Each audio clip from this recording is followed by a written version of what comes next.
আসসালামু আলাইকুম। AutoCAD Bangla tutorial আপনাদের সবাইকে স্বাগতম। আজকের ভিডিও টপিক হচ্ছে অটোক্যাড 3D। সো অটোক্যাড 3Dতে বেসিক টুলসগুলো নিয়ে আলোচনা করার চেষ্টা করব। সো এই মুহূর্তে আমার স্ক্রিনে যে ওয়ার্ক স্পেসটি দেখতে পাচ্ছেন এটা 2Dর জন্য। সো আমাদের এখানে 2D ড্রয়িং করার জন্য যে টুলসগুলো আছে বা রিবনগুলো আছে বা প্যানেলগুলো আছে সেগুলো দেওয়া আছে। সো এইখান থেকে আমাদের 3Dতে কনভার্ট করতে হবে। 3Dতে কনভার্ট করার জন্য আমাদের যাইতে হবে এই যে এখানে সেটিংয়ের মতো আইকন আছে, সো এই আইকনে ক্লিক করতে হবে। আইকনে ক্লিক করার পরে আইকনের অ্যারো চিহ্ন আছে, অ্যারো চিহ্নের এখানে ক্লিক করতে হবে। এখানে ক্লিক করার পরে আমাদের চাইতে হবে হচ্ছে অটোক্যাড এই 3D modelling. Just 3D modelling এখানে ক্লিক করার পরে আমাদের হচ্ছে এগুলো সব চেঞ্জ হয়ে যাবে। সো আমাদের এই মুহূর্তে যে ওয়ার্ক স্পেসটি দেখতে পাচ্ছেন এটা হচ্ছে টোটালি 3D ডিজাইন করার জন্য বা 3D ডিজাইন করার জন্য প্রপারলি রেডি।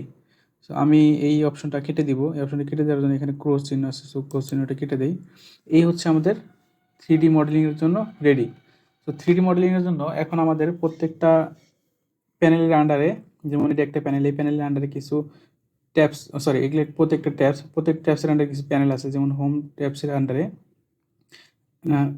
এইখানে হচ্ছে মডেলিং, মেশ, তারপরে সলিড, ড্রয়িং। তো আমরা আস্তে আস্তে ধীরে ধীরে সবগুলো নিয়ে আলোচনা করব। প্রথমে আমি মডেলিং নিয়ে আলোচনা করি। তো মডেলিংয়ের ভিতরে কী কী আছে। তো আমাদের মেন কাজে লাগবে অটোক্যাডের যে মোস্ট কাজে লাগার জিনিসটা সেটা হচ্ছে এক্সট্রিউড। এক্সট্রিউডের ভিতরে আছে হচ্ছে লফট, রিভলভ অ্যান্ড সুইপ।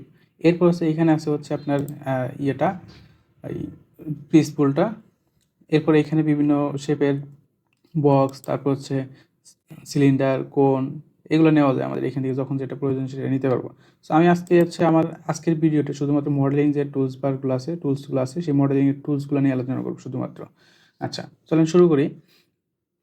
আমাদের যেহেতু 3D মডেলিংয়ে চলে আসছি, এখন জাস্ট আমরা হচ্ছে এইখান থেকে এই যে হোমে প্রেস করলে আমরা দেখবো এটা ভার্টিক্যালি বা হরাইজন্টালি হয়ে গেছে। মানে আমাদের যে গ্রাফটা এখন তো 2Dর জন্য এই গ্রাফটা দেখাচ্ছে। এখন আমি এখান থেকে আমি যদি হোমে প্রেস করি তাহলে দেখবো যে এটা ভার্টিক্যালি হয়ে গেছে, হরাইজন্টালি হয়ে গেছে। সো এখন যদি আমি এখান থেকে আস্তে আস্তে আসি, একটা বক্স নেই, যেমন বক্স বক্স নিয়ে জাস্ট এখানে একটা ক্লিক করলাম, আর একটা ক্লিক এখানে করে যদি উপর দিকে নেই তাহলে দেখবো একটা চারখানি মানে আমাদের 3D একটা বক্স তৈরি হয়ে গেছে। আচ্ছা, এই 3D বক্সকে আমরা যদি এক্সাক্ট ভিজুয়ালাইজ করে দেখতে চাই তাহলে আমরা চেঞ্জ করতে হবে যে ভিউ থেকে 2D ওয়ারফ্রেমে না থেকে আমাদের যাইতে হবে হচ্ছে যে কোনো একটা নিলেই হবে, রিয়েলিস্টিক শেডেড অথবা যে কোনো একটা নিলেই হবে। চেঞ্জ করে করে দেখবেন যে আসলে কোনটা কী কাজ করে। সো আমি যদি শেডেডে যাই তাহলে দেখবো যে এরকম আসছে। সো এরকম আসার পরে আমি যদি চাই যে চারপাশে ঘুরে দেখবো, হ্যাঁ চারপাশে ঘুরে দেখতে পারবো, এর জন্য আমাকে অরবিট কমান্ড নিতে হবে। সো এখানে তো অরবিট কমান্ডটা নাই বা থাকার কথা ছিল। এর কারণ হচ্ছে আমাদের এখান থেকে ভিউ অপশনও নাই। ভিউ অপশন থেকে আমাদের হচ্ছে এই যে এই ভিউ কিউব, তারপর হচ্ছে আমাদের এখানে যে অপশন আছে সেগুলো আমরা কন্ট্রোল করতে পারি। সো ভিউ অপশনটা নিয়ে আসার জন্য আমি কী করব, এইখান থেকে মাউসের রাইট বাটনে ক্লিক করব, ট্যাবসে যাব, ও ভিউ অপশনটা আছে। আচ্ছা, ভিউ অপশনটা এখানে আমি একটা রেকর্ড করতেছিলাম, রেকর্ডের যে বাটনগুলো সেটা এখানে চলে আসছে, যে কারণে আমি এটা পাচ্ছিলাম না। সো আমি যে ভিউ অপশনে যাব, ভিউ অপশনে গিয়ে জাস্ট ভিউতে ক্লিক করবো, ক্লিক করার পরে এই যে ন্যাভিগেশন বার আছে, ন্যাভিগেশন বারটা অ্যাক্টিভ করে দিব জাস্ট। এখন অ্যাক্টিভ হওয়ার পরে এখানে চলে আসছে। এখন আমি এটা বড় করে দিই, সমস্যা নেই। চলে আসার পরে এখান থেকে আমি অরবিট কমান্ডটা নিব। সো অরবিট কমান্ড নেওয়ার পরে দেখেন আমাদের মাউস কার্সরের এটা অরবিটের মধ্যে চলে আসছে। এখন জাস্ট আমি যদি চাপ দিয়ে ধরে এইদিকে ঘুরাই তাহলে দেখবো চারপাশে আমি দেখতে পারতেছি। এটা হচ্ছে অরবিটের মানে মেইন কাজ, যেটা হচ্ছে আমি চারপাশে ঘুরে ঘুরে দেখতে পারবো আর কি। একটা জিনিস খেয়াল করেন, এটা যদি আমি যখন ঘুরাবো তখন হচ্ছে আমাদের এটাও হচ্ছে আস্তে আস্তে ঘুরবে, মানে front side, top side, right side, bottom side সবগুলো আমরা আলাদা আলাদাভাবে বুঝতে পারবো যে কোনটা কোন সাইড আছে। এখন এখন আমি যদি এইদিকে রাখি তাহলে আমি বুঝবো যে এই সাইডটা হচ্ছে, এইখান থেকে বুঝতে পারবো যে আমাদের রাইট সাইডে আছি। আবার যদি এইদিকে করি তাহলে যদি বুঝবো টপ সাইডে আছি, আবার এইদিকে করলেও তখন টপ সাইড, আবার এইদিকে করলে তখন ফ্রন্ট সাইড। সো এইগুলো সাইডগুলো আমাদের আইডেন্টিফাই করতে সুবিধা হবে হচ্ছে আমাদের বি কিউব থেকে। আচ্ছা, এরপর আমি আবার হোমে যাই। যেহেতু আমাদের নেভিগেশন বার নেওয়ার জন্য আমি বিউতে আসছিলাম, সো আমি আবার হোমে যাব। হোমে গিয়ে আমি আবার বক্স নিলাম, যেহেতু এবার নিব হচ্ছে সিলিন্ডার।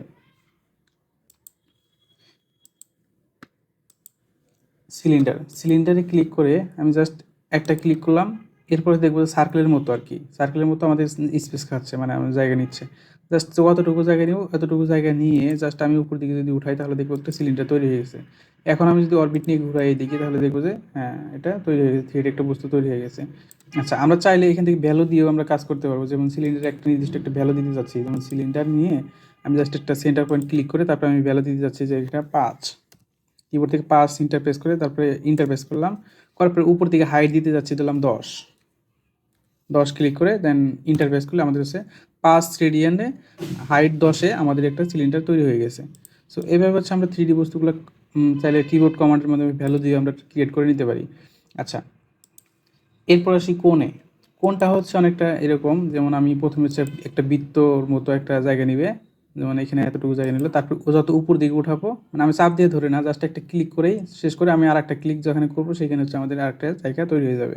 তো আমি এখানে একটা ক্লিক করলাম, ক্লিক করার সাথে সাথে দেখবো যে এখানে আমাদের কোণ তৈরি হয়ে গেছে। আচ্ছা, এরপরে আমরা চাইলে স্পেয়ার নিতে পারবো, যেমন এখানে হচ্ছে আমি একটা স্পেয়ারটা হচ্ছে একটা বলের মতো, জাস্ট একটা ক্লিক করলাম, ক্লিক করার পর আমি যত বড় করবো তত বড় একটা বল তৈরি হবে, যত ছোটো করবো তত ছোটো একটা বল তৈরি হবে। আমি চাইলে এখানে একটা রেডিয়ান্সের ভ্যালু দিয়ে আমি জাস্ট ক্রিয়েট করে নিতে পারবো। আমি এখানে ভ্যালু দিতে পারি, আমি জাস্ট মাউসটা মুভমেন্ট করে আমি সাইজ চোখের মাপে যে কোনো একটা ম্যাপ নিতে পারি, বা যে কোনো একটা সাইজ নিতে পারি আমি। তো আমি এতটুকু রাখি, সো রেখে আমি ক্লিক করলাম, জাস্ট আমাদের তৈরি হয়ে গেলো এতটুকু একটা বল তৈরি হয়ে গেলো, তারপরে কোণ, তারপর হচ্ছে আমাদের সিলিন্ডার সবই তৈরি করতে পারতেছি আমরা। এরপরে হচ্ছে স্পিয়ারের পরে হচ্ছে পিরামিড। সো পিরামিডটা বলতে বুঝে গেছেন আসলে পিরামিডটা কীরকম দেখতে, অনেকটা কোণের মতো, বাট এটা হচ্ছে 4 কোণা থাকবে। প্রথমে হচ্ছে একটা 4 কোণা একটা বস্তু তৈরি হবে, তারপর উপর দিকে নিলে দেখবো যে 4 কোণা পিরামিডের মতো তৈরি হয়ে যাচ্ছে। সো আমি যদি অরবিট নিয়ে ঘুরে দেখাই তাহলে দেখবো যে এরকম হয়ে গেছে। ওকে, এগুলো ইজি জিনিস, মানে আমাদের কখন কোনটা কাজে লাগতে পারে আমি এখনও বলতে পারবো না, কারণ যখন আমাদের ড্রয়িং প্রয়োজন হবে তখন হচ্ছে আমরা বুঝতে পারবো যে আসলে এখন এই জিনিসটা এখানে কাজে লাগানো যায়। এরপর যদি দেখি ওয়েটসে হচ্ছে আমাদের এখান থেকে জাস্ট এরকমভাবে একটা রেক্টেঙ্গুল হবে, তারপর তো যত উপরে উঠাবো তত হচ্ছে কর্নার হয়ে আমাদের হচ্ছে একটা অ্যাঙ্গেল হয়ে আমাদের এখানে দেখাবে, হাইট দেখাবে আর কি। তো এখানে রাখলে এভাবে তৈরি হয়ে গেল। আচ্ছা, এরপরে হচ্ছে আমাদের টোরাস। টোরাসটা হচ্ছে অনেকটা এরকম, দিয়ে যত উপরে উঠাবো তত হচ্ছে আমাদের বড় হবে আর কি। আমি এতটুকু রাখলাম। ওকে, দেখেন আমরা হচ্ছে এখন এতগুলো অবজেক্ট আমরা হচ্ছে 3D বস্তুতে তৈরি করে নিতে পারলাম খুব সহজে। এখন চাইলে একটার সাথে একটা জোড়া দিয়ে কিভাবে অনেক জিনিস তৈরি করা সম্ভব আর কি। সো এটা মূল অবজেক্ট না, মূল সাবজেক্ট না আমাদের ড্রয়িংয়ের। সো এগুলো প্রয়োজন পড়তে পারে, তাই আমি দেখাই রাখলাম বেসিক হিসেবে আর কি। আচ্ছা, এখন আমাদের মেইন যে কাজটা, আচ্ছা আমরা আরেকটা বিষয় বলে নিই, যেমন অরবিট আছে, অরবিট থেকে বের হয়ে যাওয়ার জন্য আমাদের কিবোর্ড থেকে ইন্টারফেস করতে হবে, অথবা কিবোর্ড থেকে ইএসসি প্রেস করে বের হয়ে যেতে হবে। এখন যদি আমাদের কমান্ড ছেড়ে দিছে। আচ্ছা, এখন ধরলাম আমাদের হচ্ছে একটা রেক্টেঙ্গল আছে, আমরা তো 2D-তে আমরা রেক্টেঙ্গল, সার্কেল সবই খুব সহজে ড্র করতে পারি, তাই না? তো সেই ক্ষেত্রে ধরলাম আমাদের একটা রেক্টেঙ্গল আছে এখানে। আচ্ছা, আমি তার আগে এগুলো ডিলিট করে দিয়ে নিই। ডিলিট করার জন্য এখানে একটা ক্লিক করব, এখানে একটা ক্লিক করে অল সিলেক্ট করে নিব, তারপর হচ্ছে ডিলিট বাটনে প্রেস করে ডিলিট করে দিব। এখান থেকে আমি হোমে যাই, হোমে গিয়ে টপে যাই।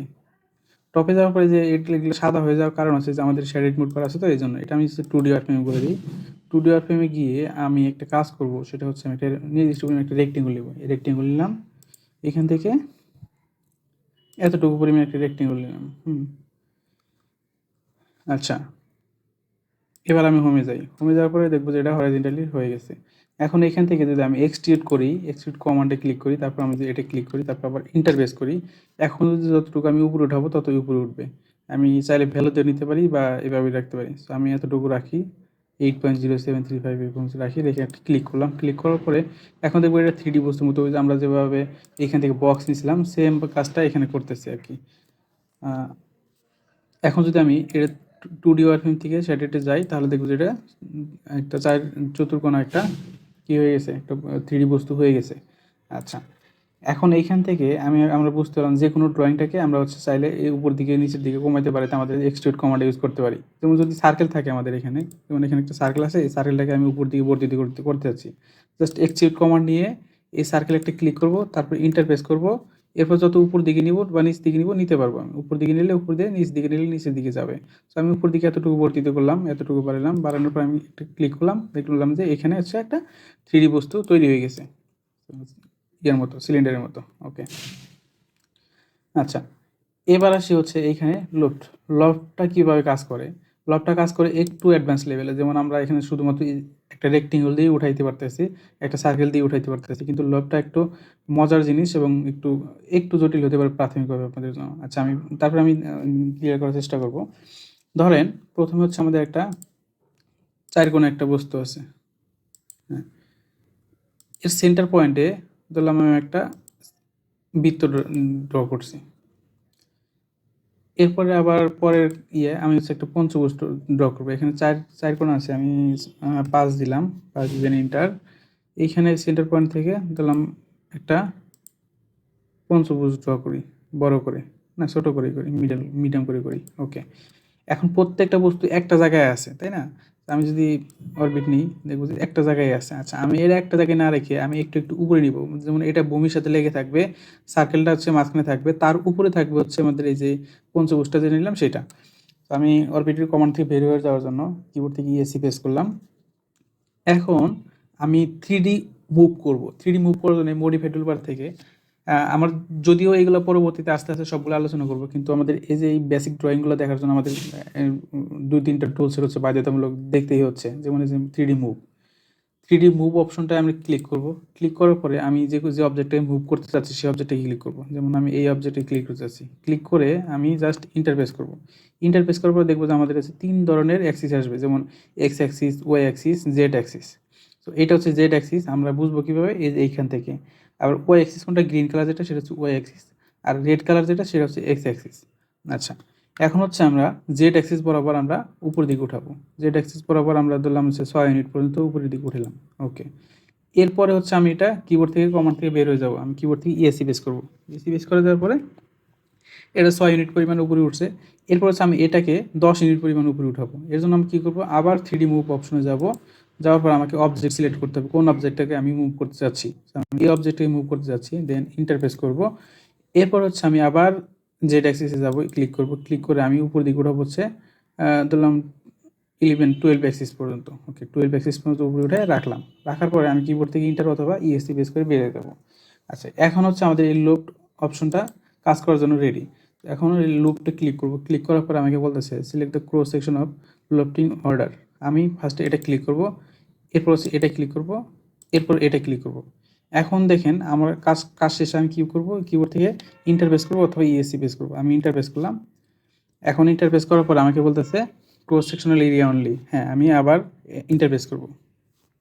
ইন্টারফেস করার পরে আমি দেখবো যে এরকম একটা বস্তু তৈরি করে ফেলছি। কীভাবে? প্রথমে হচ্ছে একটা রেক্টেঙ্গল ছিল, তারপর হচ্ছে আমাদের একটা সার্কেল ছিল, তারপর একটা পঞ্চভুজ ছিল। সো আমি এখান থেকে যদি অরবিটে ক্লিক করি, অরবিটে ক্লিক করার পরে দেখবো যে এরকম একটা বস্তু তৈরি হয়ে গেছে। সো আমাদের যখন যেটা প্রয়োজন, মেজারমেন্ট নিয়ে কাজ করে, মেজারমেন্ট নিয়ে 2Dতে ড্রয়িং করে তারপর আমরা হচ্ছে এই কাজগুলো করতে পারি খুব সহজেই।